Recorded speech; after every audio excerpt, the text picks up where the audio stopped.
School সেন্টারে agent দিয়েছেন, আমার টাকা পয়সা আমার, দেশ আমার, লোক আমার, কিন্তু সেই লোকটা আসলে রাতের আধারে সেই হাঁস মার্কার লোক আমার স্কুলে আমার নামে সেন্টার। ওই সমস্ত মুনাফিকি অনেকে করেছেন, প্রত্যেকের নামের লিস্ট আমার কাছে আছে। জনাব তারেক রহমান সাহেব আমাদের নেতা, তিনি আজকে প্রধানমন্ত্রী।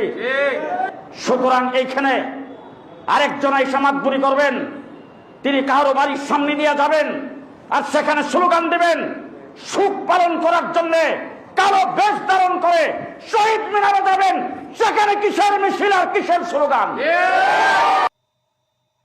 দেখছেন তো, শুনছেন তো জুনায়েদ আল বাবুনগরী কি বলছে।